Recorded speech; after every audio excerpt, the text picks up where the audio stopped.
The NSA is reportedly shutting down a controversial spying system that analyzes logs of people's calls and texts. That's according to a senior congressional aide who works for House Minority Leader Kevin McCarthy.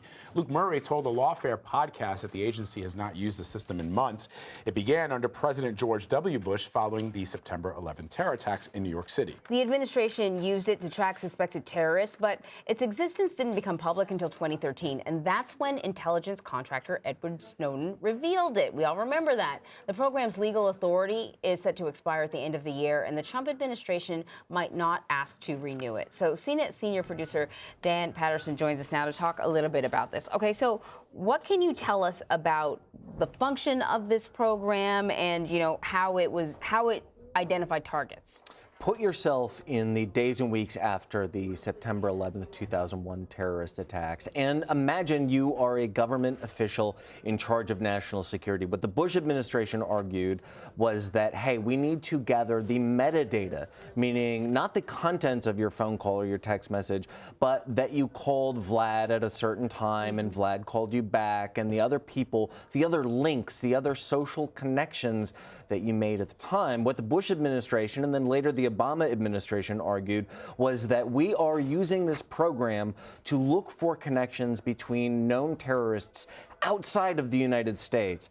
But they also gathered information on almost everyone here in the U.S. What became legally kind of challenging, or the gray area here, was that, well, how do you really separate out the databases between who is an American, maybe someone traveling overseas, and the complexities of how you can and cannot surveil individuals? And of course, think of technology in the last 15 years. We have gone from having kind of slow, gray computers that sat on top of our desks in 2001 to super fast microcomputers that sit in our pocket at the same time. So technology has evolved, so has their surveillance gathering mechanisms, but we know that they worked with AT&T and MCI, the company that became Verizon, to harvest information that was sent in bulk. And when I say bulk, I mean billions of records.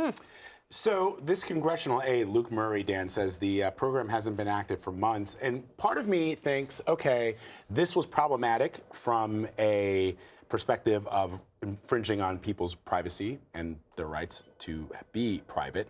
On the other, it makes me wonder, well, why aren't they still using it if there's still a terror threat out there? It hasn't gone away. So that part of me is wrestling with those two notions. Well, fortunately, we have developed programs that have come after the surveillance program. At the time, it was called Stellar Wind. There are other code names for different components of this program.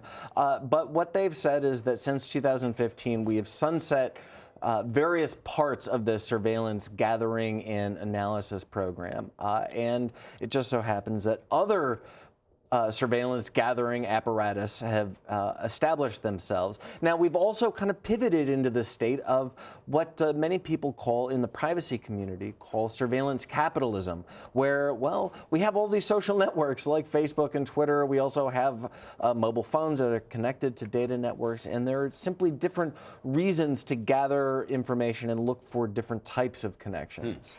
So bring us back to Edward Snowden, because we haven't heard a lot from him at all lately.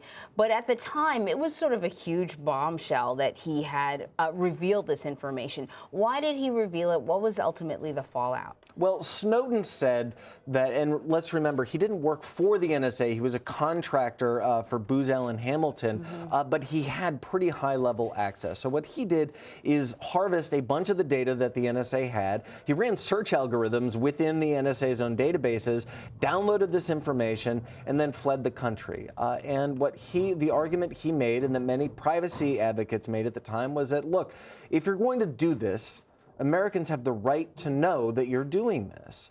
And it's a pretty compelling argument. However, he fled to Hong Kong first. He was aided by WikiLeaks and then eventually ended up in Moscow.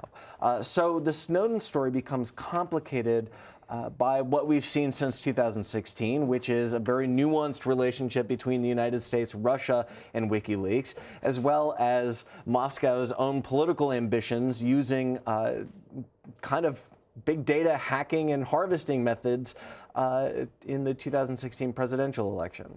So what you're saying is that the NSA, even though it's scrapping this program, there are still methods that the NSA is using to surveil domestically. That's exactly what I'm saying. Yeah.